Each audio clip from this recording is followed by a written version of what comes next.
everybody. I'm going to talk about vaginal birth after Caesarean section. Now, is that possible? Yes, actually it is. In fact, VBAC, vaginal birth after Caesarean section, is quite a possibility. In fact, people who have C-section, 90% of these patients actually have a chance to have a normal vaginal delivery after one C-section. So, C-section actually has been rising, the incidence. If you look at the Western world, it's somewhere around 29 to 30%. And in our own country, India, we have a higher percentage. Now, we wonder why it's happening. Is it really because doctors want to do C-sections? Maybe that's not entirely true. I think a lot of patients themselves want to have a C-section. Plus, with the growing medical legal aspects that we are now entwined in, I think a lot of people don't want to take a lot of risk.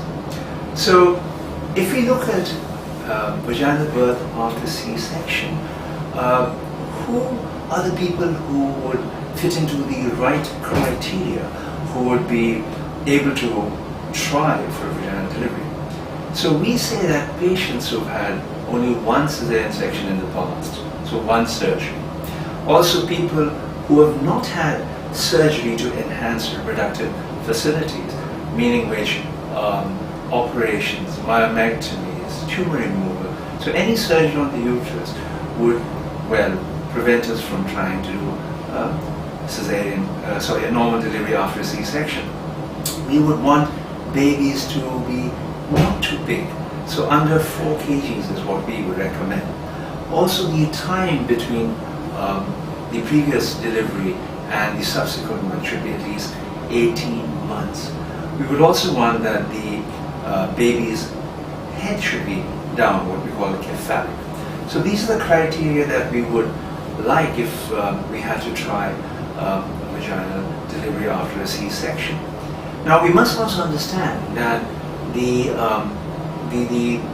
vaginal delivery here will not be induced or augmented, meaning which we won't add drugs. We would not add drugs to enhance the labor or to initiate the labor. So we would have to wait for nature to kick in. So we'd probably wait for the date and then probably go beyond the date and hopefully hope that the labor pain would start naturally. Now if that doesn't happen, then probably we'd have to surrender and say, look, we have to go for a C-section one more time. Now, we are worried about scar rupture. That's the main thing that frightens us. So, the incidence of scar rupture, surprisingly, is very low if we are trying to perform a vaginal delivery in an individual who meets those following criteria. Like I said, a gap of 18 months, only one previous C-section, no obstructive causes, no recurrent cause of C-section. So if we have met that criteria, then the chance of a scar rupture is actually just about 1%, which is pretty low. However, we do have to monitor, these patients for scar rupture.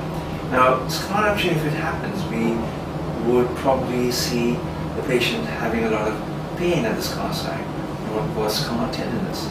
We would also see that after a scar rupture, the uterine contraction becomes a little incoordinate. It's a little irregular. The pain actually dies down. The maternal blood pressure might fall because there would be internal bleeding. We would probably also see a lot of vaginal bleeding. The baby also would have what we call a prolonged and persistent bradycardia, a fall in the heart rate. So when we see these signs, we would then have to rush and go in for an emergency C-section. So scar rupture, can we predict it? Can we know from before that this patient is possibly going to have a scar rupture? We don't actually have any definitive tools, but some people believe that if you do an ultrasound and you scan the scar area towards the end of the pregnancy, somewhere around 38, 39, 40 weeks as you're going towards term, you can measure the thickness of the scar. And if the scar thickness is less than 2.5 millimeter, then there is a chance that the scar might rupture. Now there's another condition called scar dehiscence, where the layers of the uterus actually they thin out, but there's no rupture. So that's okay. We're only worried when the scar ruptures through and through, and then there's bleeding, and even the baby might pop out and be in the abdominal cavity.